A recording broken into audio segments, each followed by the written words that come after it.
course, Conversations with Leaders for Aspiring Leaders. I am Brian Lass, and joining me today, an individual who truly needs no introduction, obviously a legendary and iconic bass player, musician, and really person extraordinaire. The list of people he hasn't played with, probably much shorter than the people he has played with. Joining us today from sunny California, Lee Sklar. Lee, I thank you ever so kindly for being here. I thank you for the invitation. I'm thrilled to be here. I only wish I was in Toronto with you. I love Toronto. Oh, excellent. Hopefully after the whole COVID thing, we'll see you here gracing one of our many stages in the not too distant future, and without a mask as well, I guess, I suppose. But well, whatever it takes.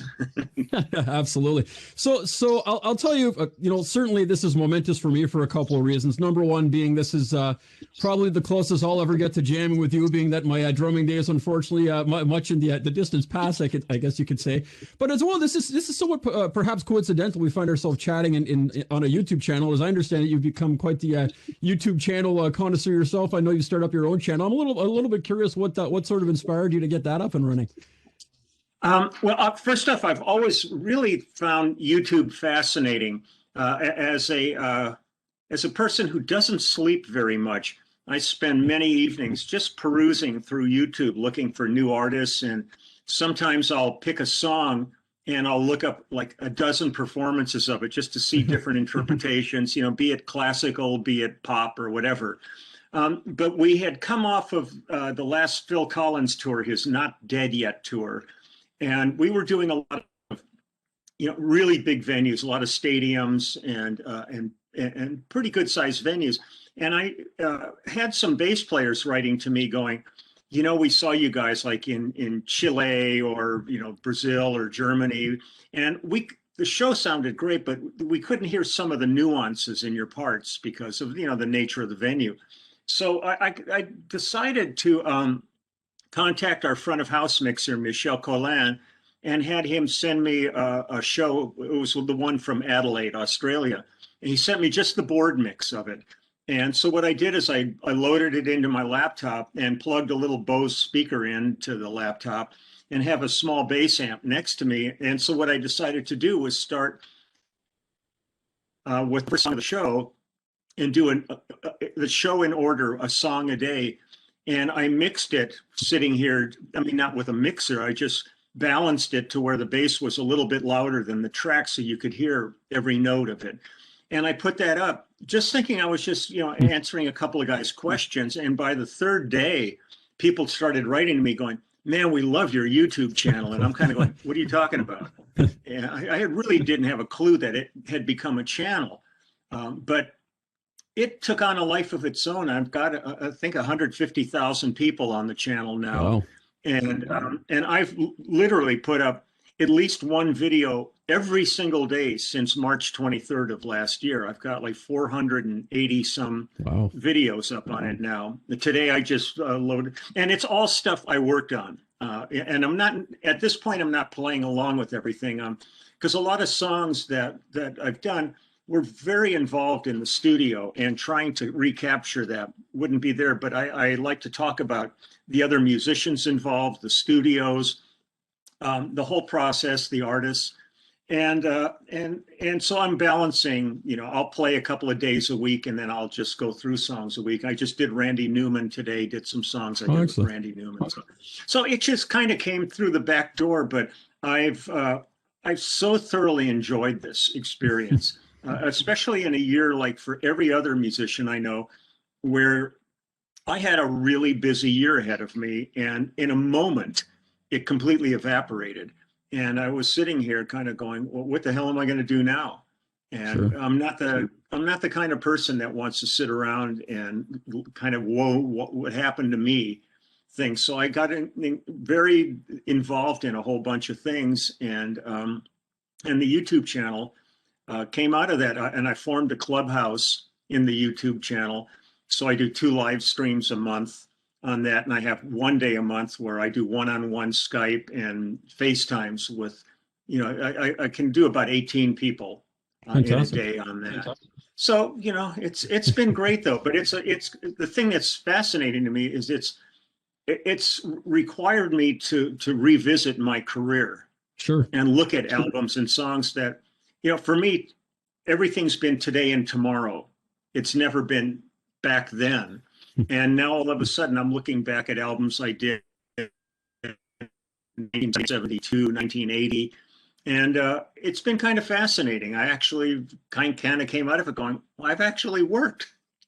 you know, you know, it's funny how it works. So I gotcha. that's where you that certainly, I mean, that unto itself, obviously the sign truly of a leader in leadership. I mean, you obviously have to adapt to the environment. Certainly, part of it, leadership, is to motivate and inspire. And I think it goes without saying you've certainly done that. So a couple of things I want to unpack there, because it's interesting. You talk about, maybe yesteryear or looking back to where things started. And perhaps conversely, it's interesting you mentioned that working with Phil Collins, speaking maybe for the sort of the contingency walking that maybe are watching that aren't necessarily musically inclined. They're probably most famously, recognize you from your work with Phil Collins, but certainly that isn't by any means where your career started. As I understand it, it was, I guess, with James Taylor and sort of progressed from there fast and feverishly, as I understand it as well. So what I'm a little bit curious about is to maybe sort of talk about the major succession of events that gets you to where you are sort of present date. I mean, maybe you can give us sort of a high level overview how the way things materialize, and maybe if you think there's any sort of rhyme and reason it went the way that it went.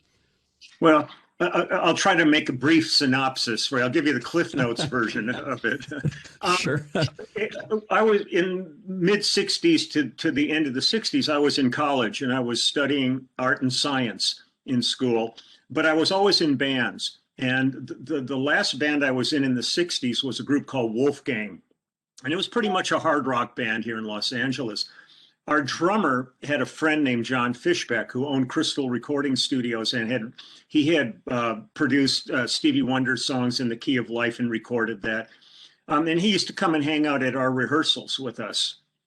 And at one of the rehearsals, he ended up bringing a friend of his who had just come back to town from England, and it turned out to be James Taylor.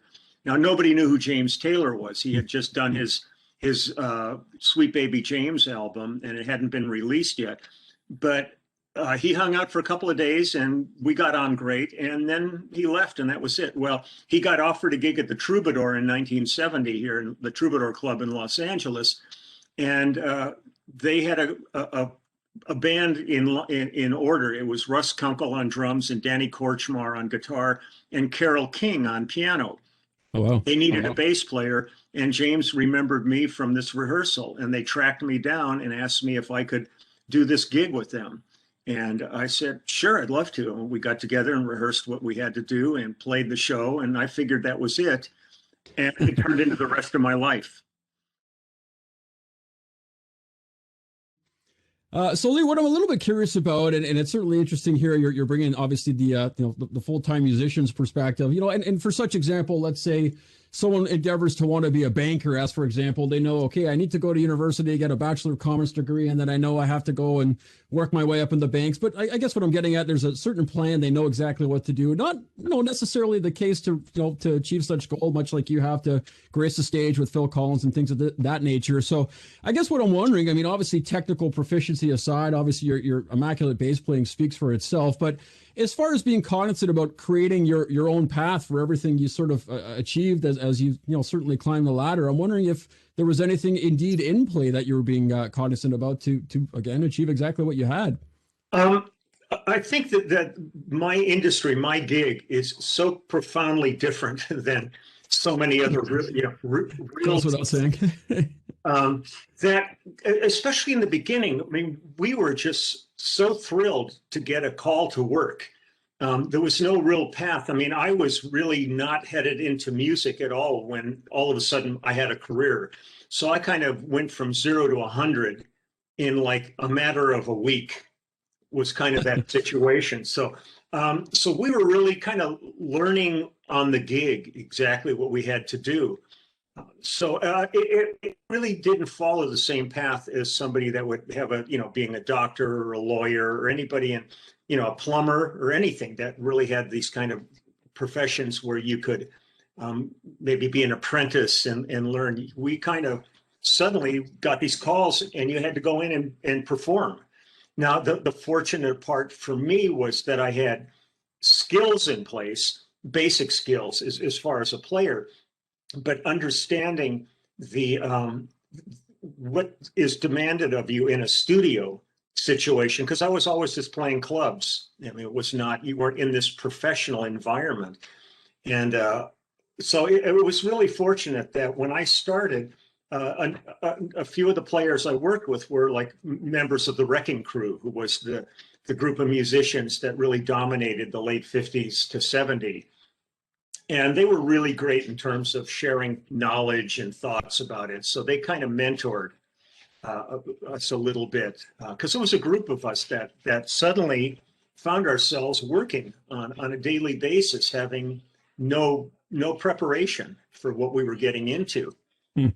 And it's just it's in the beginning, you don't have this vision of where you're going. Like if you were going to be a doctor, you know, or a lawyer, you kind of have this goal ahead. You know, you're going to work your way up through the ranks. You're going to maybe have a good gig there, maybe become a partner, and you know, blah blah blah.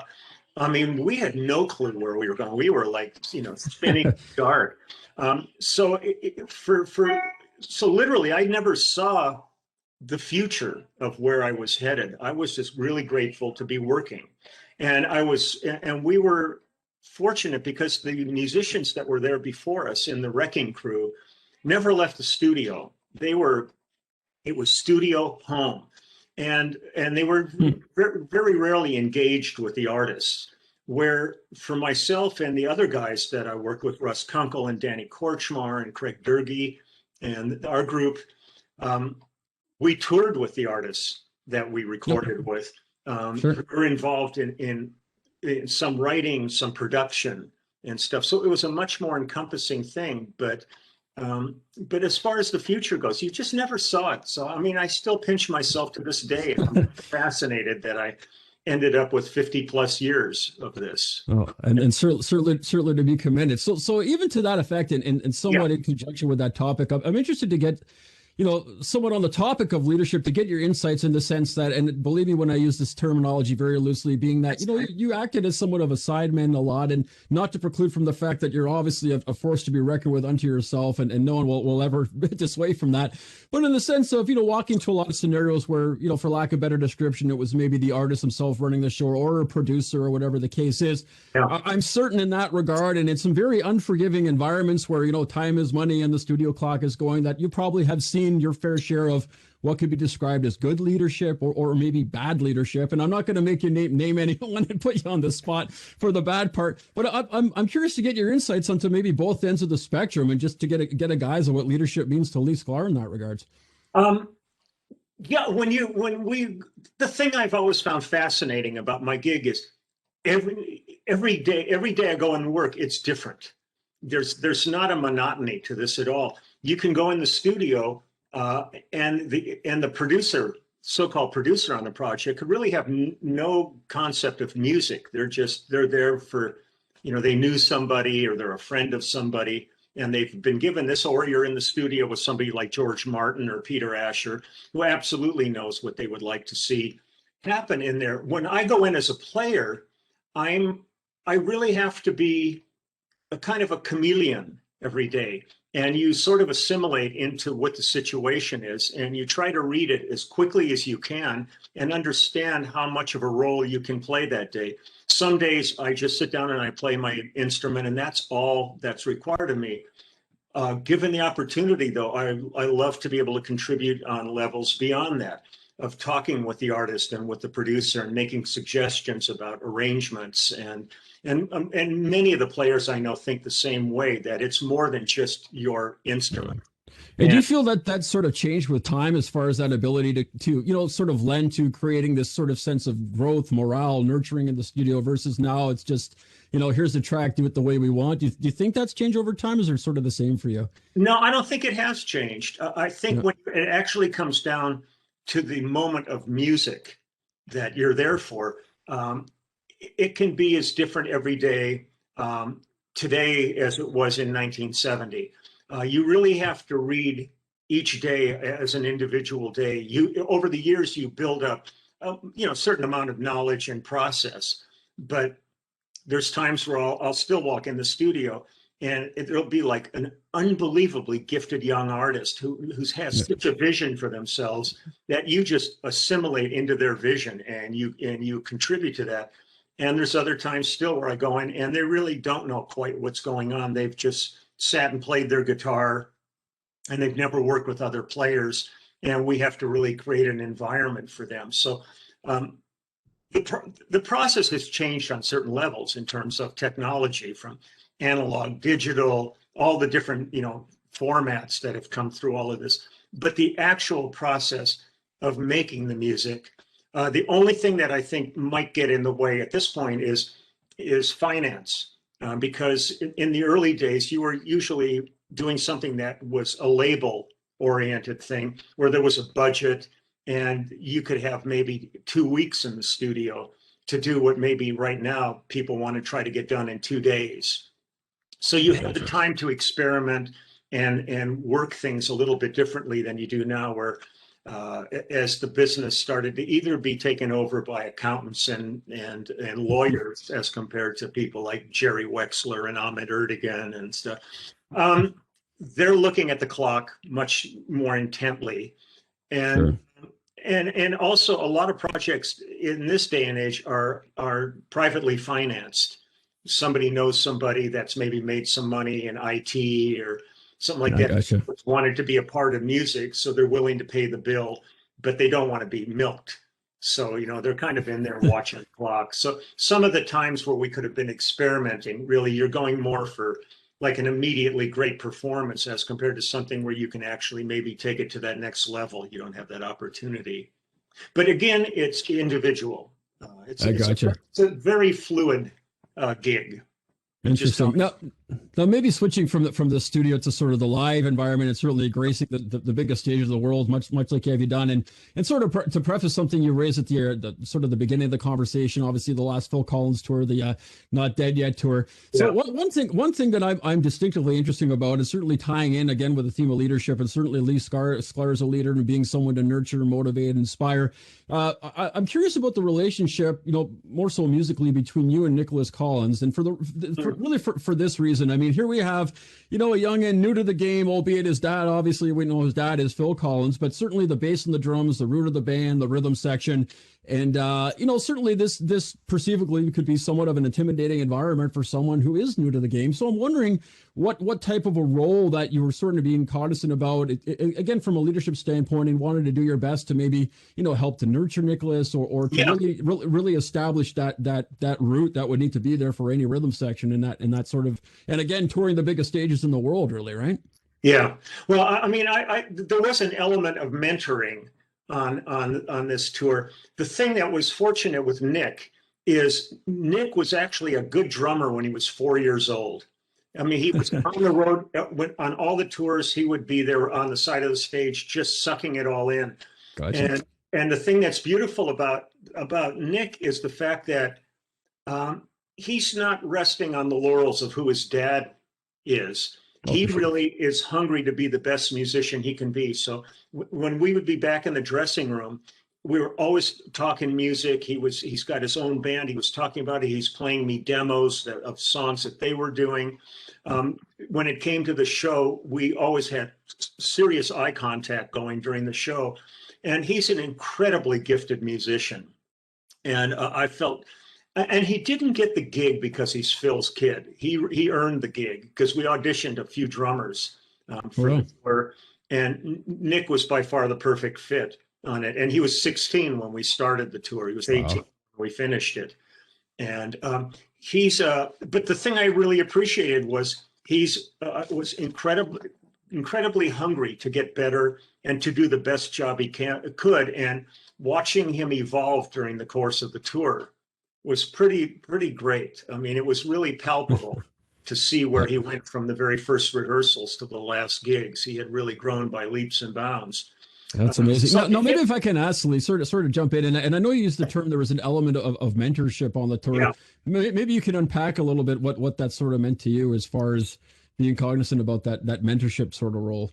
Well, I've always thought that was really an incredible position for anybody to be able to share their knowledge with what they've gone through in whatever industry it is, not just the music industry, but to be able to not necessarily give people shortcuts, but to really kind of lay out what's ahead of them, considering what they're trying to pursue. Even though a lot of the business is different than it was when I started, we would sit and just talk about music, about recording and labels and the things to watch out for, the pitfalls in the business, the things not to listen to that some people are just, they're kind of blowing smoke and not really looking out for you. Now Nick is, he's more fortunate than many other musicians for the fact that that he was able to kind of start his live performance on like at the top end of the pyramid rather than at the base of the pyramid. But he's also one of these guys that he's excited to play clubs with his band. Sure. It's not like he suddenly is jaded and everything's got to suddenly be that. And we talked about that. I mean, from our standpoint, it's one thing to be out with Phil playing for 80,000 people at a gig, but I'm also really happy. I still go play clubs with people and stuff. Sure. It's the opportunity to play and share music that counts. It's really not the size of the venue and the crowd and all of that. So he has his head screwed on really well. If he was maybe a kid his age who had never had the experience, that was maybe kind of a natural drummer, but had never grown up around it the way he did, because he's seen it all. Been on the road with Genesis, been on the road with, when we were touring in 2004, he was like, 5 years old or something at that point. And but he had a little drum set in Phil's dressing room and he was in there playing every day. So we kind of knew, and he had a natural feel to his playing. I mean, it wasn't just like a little kid banging on drums. He was playing parts. Gotcha. So we kind of saw that this kid was going to have like a real future. And then when the opportunity to have to fill the drum seat came along, it was really thrilling. I mean, for me to be on stage and looking over my shoulder at Nick was mind-blowing to me, since I couldn't even imagine how it was for Phil when he would look back and see his kids behind him. Absolutely. Really, basically the train that's driving this show, and driving it confidently and musically. I mean, he was trying to up his game every night. I mean, without showing up, it was great. Well, you can definitely see the pride in Phil's face when you watch the videos. I've gone through a lot of that on YouTube, and you can just tell it's like it's certainly a fantastic thing for everyone there. Yeah, and they've got a Genesis tour that was supposed to have been happening already, but it's going to be later in the year, I think. And Nick's going to be playing on that tour too. Oh, excellent. And Daryl Sturmer called me and he said, "Man, Nick is so killing it." He said he's just playing this stuff so good. So I'm thrilled for him, but he was in a unique situation. I'm not sure how like a young drummer who had never had that kind of experience and being around that kind of stuff would have approached it. But I was really happy every night just to sit with him, because he's also just a great kid. That's so fantastic. Just to sit in the dressing rooms and just bullshit together and hang out. And actually, as an aside, it's interesting you mentioned Daryl Sturmer, of course, guitars for Phil and the whole like. I'll tell you, as of recent, I was going through videos on YouTube, some of the old tours with Phil Collins, and to hear when the guitar solo comes, you're watching like, this guy is friggin' amazing. Like he's got to be one of the most underrated guitarists for certain. So it's interesting you mentioned his name. I definitely have an appreciation. Well, really all the members of the band. I mean, they're obviously top notch. So it's work with Jean-Luc Ponty and Gene Kelly and all these people. Man, he's a Sweetwater. He's an amazingly gifted guitarist. And you're right, he doesn't get the kudos, but there's so many people on each instrument that when you look at like on Facebook, they start posting, who's your 20 favorite guys, and it's always the same bunch of knuckleheads on these things. And I know guys that could, not necessarily better than them, but certainly on a par with those people. So those kind of little contests to me are meaningless. But Daryl's great. Daryl's wonderful. Fantastic. So Lee, I tell you what, I mean, you've been ever so gracious with your time here and a lot of insights, and certainly from an angle that I hasn't necessarily been otherwise explored on the channel, and again, for a lot of the reasons, much like we talked about, things may be streamlined in certain industries, not necessarily streamlined in the music biz. So obviously to get the insights from someone who's done it, who's certainly of iconic status in their own right and beyond. So again, I'm so appreciative. So sort of my infamous last question I always pose. It's a bit of a loaded question, but Sure. as far as any insights, advice or advice to that effect for anyone striving, whether it's in the music biz or maybe any biz, anything you've sort of learned, old adages or whatever the case is that you think could really help people as they try to reach successive endeavors, whether it's in their career or whatever the case, maybe some parting words, whatever insight you may have on that topic. Well, I think the most important thing is to find something that you truly enjoy, that would maybe be your avocation if it wasn't your vocation. I mean, had I gone another direction and found something else, I would still want to be playing music, and I would find some guys and play. So I would say find something that you really love and you're passionate about, and it makes it a whole lot easier to dedicate yourself to it, rather than something where you're thinking about it as I just want to make a bunch of money and then I'm out of here kind of situation. And then once you find that, just dedicate yourself to be the best you possibly can be at it. And so much of everything is networking. So really try to get yourself out there and meet people of a like mind and form relationships where you can all benefit each other, and the group can be far more powerful than the individual. Excellent words to live by. And I tell you what, again, I'm so very thankful for your time here. Certainly, now I can check off the box and get to say on my resume that I hung with Lee Sklar. So speaking of wanting to endeavor to do certain things, but in all seriousness, we obviously wish you all the best. And really everyone on the music scene all over the world. Obviously, COVID, I think it goes without saying the music biz certainly has been shaken up. But, again, much like we spoke, we hope to see you here in Toronto and all the stages. Sometime in the not so distant future, but in the interim, we wish you, obviously lots of health and vigilance amidst this seemingly dynamic pandemic landscape. And again, we're so gracious for you to be here today, Lee. Well, anytime you want me, I'm happy to come back for you. I appreciate that. And to each and every one of you watching here, we appreciate you tuning in. And of course, we'll see all of you on the next episode of Calling All Leaders. I'm Brian Lass. Take care. Bye-bye.